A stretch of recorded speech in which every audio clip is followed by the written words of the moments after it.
2차 세계대전이 한창인 때였습니다. 영국 런던 거리에서 도로를 순찰 중이던 경찰이 아주 값진 고급 자동차가 신호 위반하는 것을 발견했습니다. 경찰은 당연히 그 차를 길가에 세우고 교통범칙금을 발부하려고 했는데 좀 느낌이 이상한 거예요.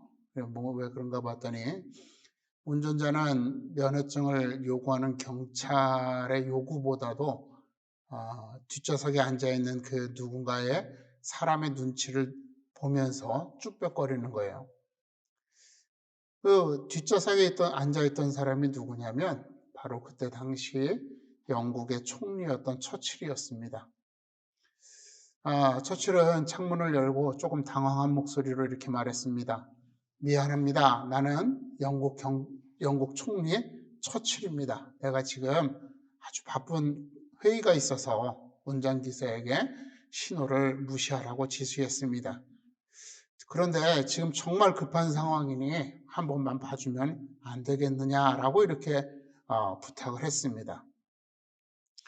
우리나라 같으면은 그냥 알아서 그냥 빨리 가십시오라고 이렇게 얘기를 했겠죠. 그런데 그 경찰은 이렇게 말했습니다. 거짓말하지 마십시오. 교통법규조차 지키지 못하는 사람이 영국의 총리일 리가 없습니다. 그러면서 범칙금을 발부한 거예요. 벌금을 띈 거죠. 사실 처칠은 좀 당황하고 기분이 나빴을 수도 있겠죠. 그러나 처칠은 나중에 그 사람이 자신이 맡은 일에 대해서 최선을 다한다라고 하는 것, 법을 적용함에 있어서 어떤 융통성, 우리나라에 참 법에도 융통성을 많이 요구하는데 융통성 없이 그냥 철저하게 법을 집행했다는 거, 이거에 대해서 굉장히 이제 좀 대단하게 생각한 거죠. 그래서 경찰청장한테 전화를 해서 그 해당 경찰이 정말 훌륭하게 임무를 수행하니까 1계급 특진을 시켜주면 좋겠다라고 이렇게 요청을 했어요. 그런데 그때 당시 경찰청장도 처칠에게 이렇게 말했다고 합니다. 제대로 된 법을 당연히 집행한 사례에 대해서 그동안 승진시켜준 예가 없습니다. 그러니까 이게 너무 당연한 건데 당연한 것을 했다는 것 때문에 우리가 그 사람에게 어떤 상을 줄 수는 없다는 거죠. 이게 당연한 거기 때문에 그렇다는 거예요. 여러분, 법을 지키는 것이라면 국민이라면 당연한 일입니다. 이 법은 사람들 사이에 최소한의 경계를 그은 것이기 때문에 그렇죠. 그래서 이 법은 누구에게나 일괄적으로 형평에 어긋나지 않게 평등하게 적용되어져야지만 합니다. 그런데 이런 경계를 허무는 사람들이 우리 주변에 너무 많이 있습니다. 이번에도 얼마 전에 그 조국 전 법무장관의 딸인 조민 씨가 자기는 의사의 자격이 충분하다 이러면서 조국의 딸이 아닌 조민으로 살겠다 이렇게 인터뷰를 했다 그래요.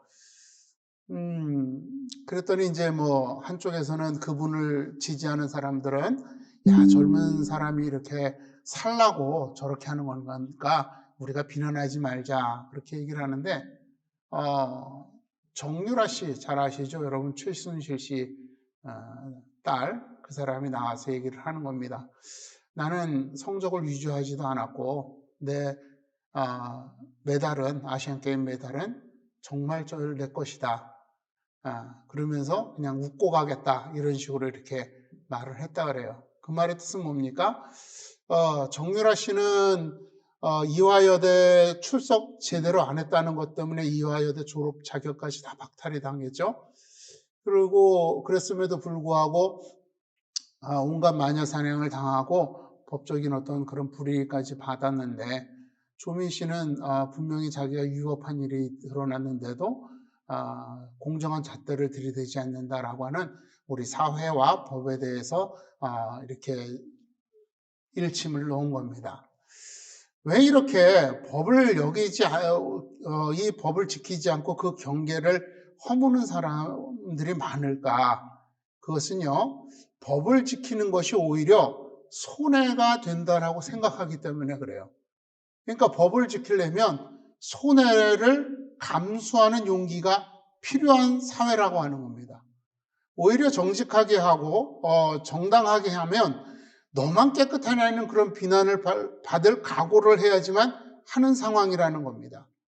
사실 여러분, 법을 지키는 것이 당연한 것으로 여겨지는 사회가 선진 사회입니다.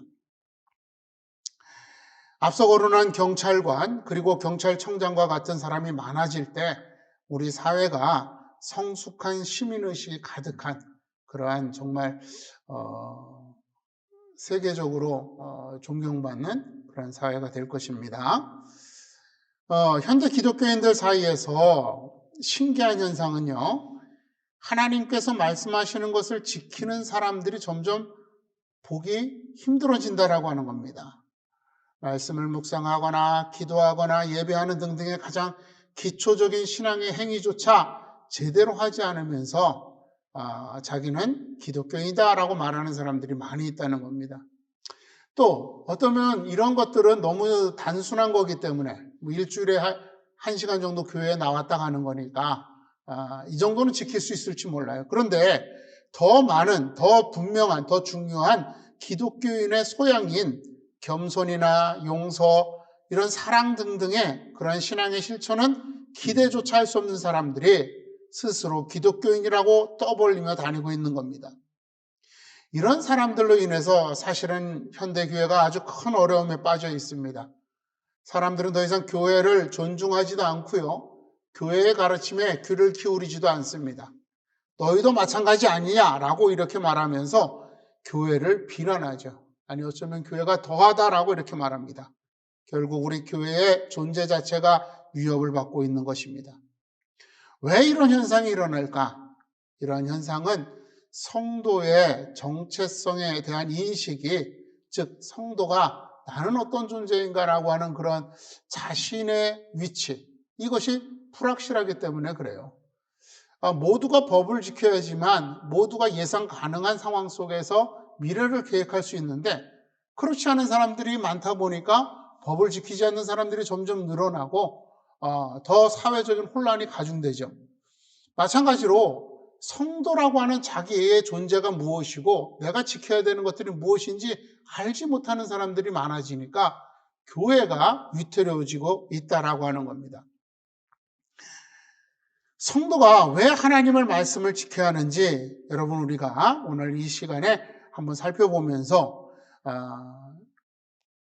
하나님 말씀을 지켰을 때 이게 우리에게 손해인지 이득인지 한번 살펴보는 시간을 갖기를 원하는 겁니다. 오늘 본문에 보니까 6절에 보니까 이렇게 말씀하세요. 너희는 여호와의 제사장이라 일컬음을 받을 것이라. 또 사람들이 너희를 우리 하나님의 봉사자라 할 것이다 라고 이렇게 말씀하고 있습니다. 하나님께서 우리를 하나님의 자녀로 삼으신 이유는 이거라는 거예요. 우리를 하나님 앞에 제사 드리는 제사장으로, 하나님을 섬기는 봉사자로 세우시기 위함이다라고 하는 겁니다. 우리에게 구원의 은혜를 주신 것은 우리가 영원토록 하나님의 제사장이요 봉사자가 되게 하려 하십니다라고 하는 겁니다. 바로 이러한 이유로 우리가 구원받았다. 또한 이스라엘이 선택을 받았다라고 하는 겁니다. 하나님께서는 모세를 통하여 이스라엘 민족을 애굽에서 구원하신 후에 이렇게 말씀하십니다. 너희가 내게 대하여 제사장 나라가 되며 거룩한 백성이 되리라. 그리고 이 말씀을 이스라엘 자손에게 전할지라 이렇게 말씀하셨어요. 이스라엘 민족을 제사장으로 세우시고자 건져내신 겁니다. 구별하신 겁니다. 그리고 그들을 거룩하게 하신 것입니다. 이스라엘 민족에게 허락되었던 이 제사장의 은혜는 바로 예수 그리스도를 통하여 저와 여러분에게 전하여진 겁니다. 바로 사도 베드로는 이 사실을 너희는 택하신 족속이요 왕 같은 제사장들이요 거룩한 나라요 소유가 된 백성이니 이는 너희를 어두운 데서 불러내어 그의 기이한 빛에 들어가게 하신 이의 아름다운 덕을 선포하게 하려 하심이라 라고 말씀합니다. 이처럼 우리는 하나님의 제사장으로서 이 땅에 하나님의 영광을 드러내는 하나님의 일꾼이요 하나님의 봉사자인 겁니다. 일하는 사람과 봉사하는 사람, 이들은요 하나님의 뜻을 따라서 일하고 봉사하는 겁니다. 자기 이익을 위해서 일해서는 안 되는 거죠. 얼마 전 뉴스를 보니까 삼성전자, 우리나라 반도체 산업이 굉장히 많이 발전해 있잖아요. 이 기술을 호시탐탐 중국이 노립니다. 그런데 그 회사의 외주업체죠. 삼성전자의 외주업체에 있는 그 직원들이 삼성전자에서 지원해서 개발한 회사의 기술을 몇 억인가요? 몇십억인가요를 받고 중국 기술 업체에다 넘겨버린 거예요. 그러니까 오히려 이 회사는 수조 원대의, 앞으로 일어날 매출 수조 원대의 손해를 보게 됐다는 거죠. 일하는 직원은 자신을 위해서 일하는 사람들이 아니에요.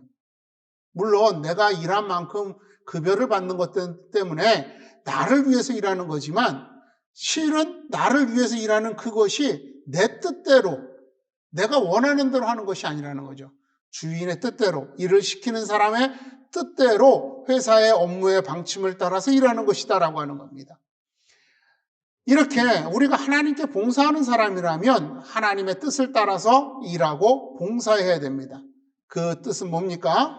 주인 되신 하나님을 기쁘시게 하고 그렇게 하기 위해서 그 말씀에 순종하는 겁니다. 그럼에도 불구하고 우리가 하나님의 말씀을 지키지 않는다면 우리는 하나님의 제사장과 하나님의 봉사자가 될 수 없는 것입니다.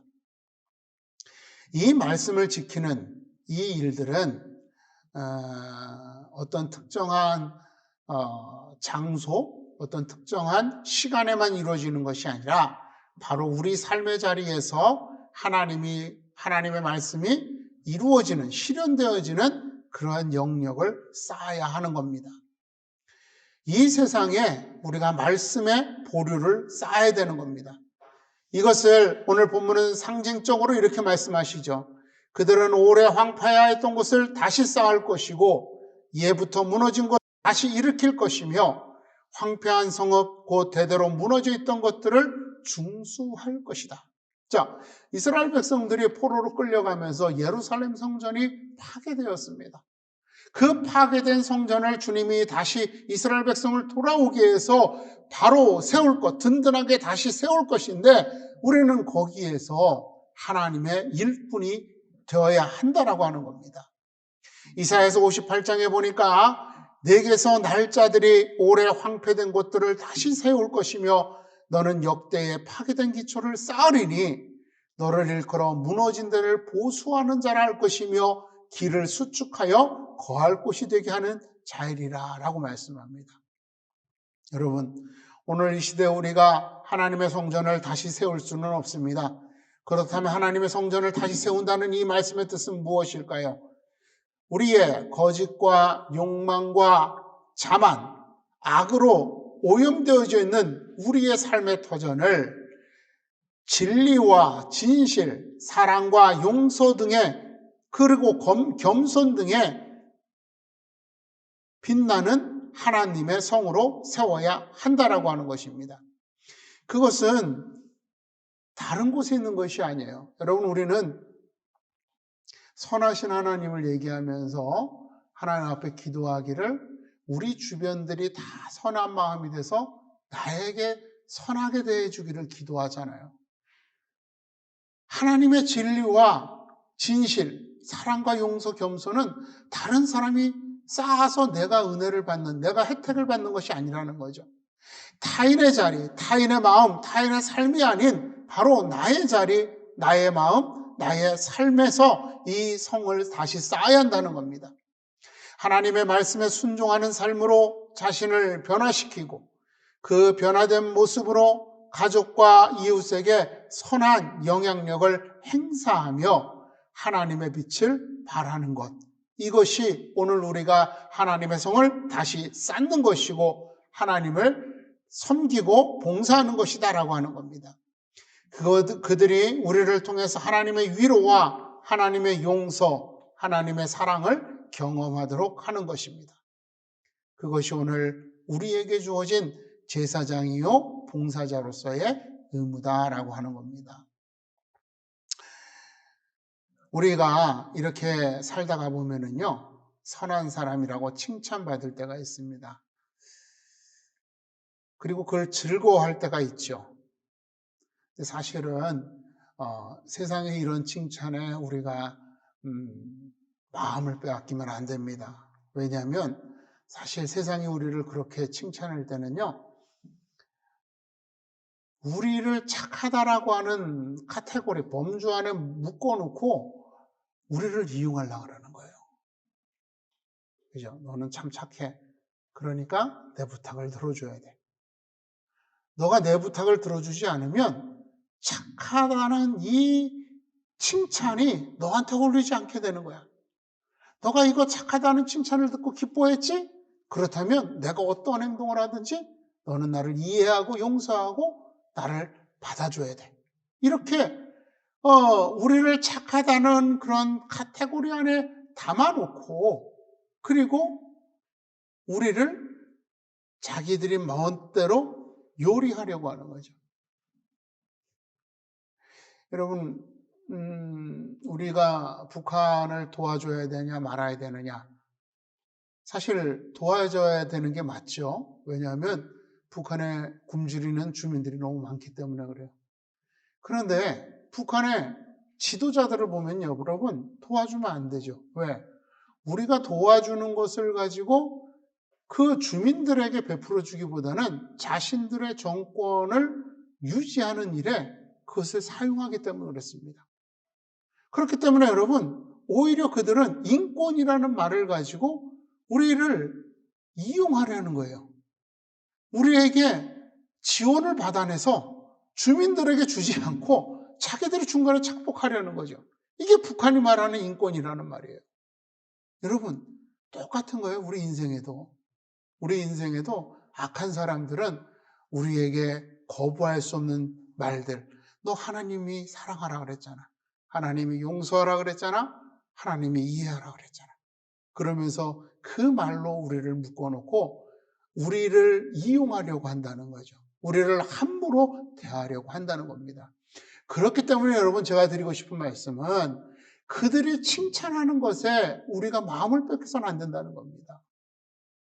용서라는 말 때문에, 인권이라는 말 때문에 우리가 북한에 끌려다니면서 지원해 주는 거 하면 안 된다는 것처럼 우리가 착하다는 말에 이끌려서 하나님께서 금하신 것들까지도 그들에게 용납하는 그런 어리석은 일을 하면 안 된다는 겁니다. 여러분, 우리는 그들이 그 말로 우리에게 양보와 희생을 강요하고 그 안에 묶어두려고 하죠. 착한 사람으로 인정받아야 한다는, 그래야만 하나님의 빛을 드러낼 수 있다는 그런 압박감 속에서 우리는 일방적으로 양보와 희생을 강요당하고 있습니다. 그리고 그것 때문에 괴로워하고 힘들어하죠. 즉, 그들은 말로는 우리를 칭찬하지만 실제로 칭찬하는 것이 아니라 속으로는 저 멍청한 것들, 어리석은 것들, 그래서 니네가 이용당하는 거야, 이렇게 생각한다는 겁니다. 이러한 사실도 모른 채 무의미하게 그들의 칭찬에 매달리는 사람들은 그리스도의 은혜를 값싼 것으로 만들어버리는 사람들이라는 거죠. 분명히 그들이 하나님의 명령을 어긋나는 것들을 용서와 사랑과 이해와 배려와 겸손이라는 말로 요구할 때는 단호하게 거부하고 그들이 우리를 비난하는 것을 감수할 수 있어야지만 된다는 겁니다. 그들의 칭찬에 일희일비해서는 안 된다는 겁니다. 우리는 사람들의 칭찬이 아닌 하나님의 칭찬을 기대하는 사람들입니다. 그럴 때 하나님께서 우리를 진심으로 세워주시는 거죠. 너희가 수치 대신에 보상을 배나 얻으며 능력 대신에 목으로 말미암아 즐거워할 것이라. 그리하여 그들의 땅에서 갑절이나 얻고 영원한 기쁨이 있으리라. 여러분, 오늘 이것이 오늘 우리 마을 주님께서 우리들에게 7절, 8절에서 말씀해 주시는 내용이라는 겁니다. 우리에게 상을 주시겠다고 말씀합니다. 하나님의 제사장으로, 봉사자로 당연한 일을 했음에도 하나님께서 우리에게 상을 주시겠다라고 말씀하는 겁니다. 운동선수는 1등 하기 전까지는 여러분이 어때요? 힘든 훈련을 해야 되죠. 그 훈련하는 기간 동안에 그들은 인류 선수로서의 대우를 받지 못합니다. 어쩌면 사람 취급을 받지 못할 때도 있습니다. 그럼에도 그가 그 모든 과정을 견디며 훈련받는 것은 그 훈련이 마치고 그래서 시합에서 우승했을 때 얻을 영광을 기대하기 때문입니다. 하나님의 제사장, 하나님의 봉사자는 언제나 영화로운 모습으로 하나님 앞에 그리고 세상 앞에 나타나는 것이 아닙니다. 힘든 일을 감당해야 됩니다. 때로는 하나님을 알지 못하는 자들로부터 무시를 당하고 비난을 당할 수도 있습니다. 어쩌면 그들에게 이용당했다는 그런 자괴감으로 인해서 무력감에 빠질 수도 있습니다. 그럼에도 우리가 반드시 해야 할 것은 하나님께서 우리를 하나님의 제사장과 봉사자로 세우셨으며 반드시 그 모든 것들을 영광으로 갚아 주실 것이다 라고 하는 사실입니다. 바로 우리를 그렇게 조롱했던 사람들 앞에서 우리를 영화롭게 하시겠다라고 말씀을 하는 겁니다. 말로만 우리를 칭찬하고 이용하는 것이 아니라 실제로 우리를 위로하고 우리의 모든 수고와 헌신을 보상해 주시겠다고 말씀하시는 겁니다. 이 소망을 가지고 우리가 하나님의 봉사자와 제사장으로서의 삶을 살아갈 때 세상까지도 우리를 인정하게 되도록 하실 것이다 라고 약속하십니다. 무릇 이를 보는 자가 그들은 여호와께 복받은 자손이라 인정하리라 라고 말씀하셨습니다. 인정한다는 거 여러분 무슨 뜻이에요? 그 사람의 존재, 그 사람이 있어야 마땅하다라고 생각한다는 겁니다. 그 사람의 가치, 그 사람은 정말 이 땅에 필요한 사람이다라고, 나에게 필요한 사람이다라고 수긍한다는 겁니다. 그 사람의 역할, 그 사람이 우리를 위해서 일하고 있구나, 이 땅을 위해서 필요한 사람이구나, 그의 역할이 참 기대된다라고 수긍하는 것이죠. 결국 그 말은 우리를 하나님의 제사장이요 하나님의 봉사자로 받아들이게 된다는 겁니다. 하나님 앞에서 사람들 앞에서 그렇게 인정받을 때까지 여러분 우리는 오늘도 우리에게 주어진 하나님의 말씀에 순종하는 삶을 당연하게 여기면서 살아가야 합니다. 당연한 것을 당연하게 여기지 않는 사람들이 온갖 범죄를 저지르는 것처럼 당연한 것을 당연하게 여기지 않는 거짓 그리스도인들이 세상 속에서 교회를 하나님을 욕먹게 하듯이 우리는 그렇게 하지 말고 너무나도 당연한 거, 그 당연함이 평범함이 될 수 있는 그러한 상태, 그러한 하나님의 봉사자, 하나님의 제사장이 되기를 주님의 이름으로 축원을 드립니다. 기도하겠습니다.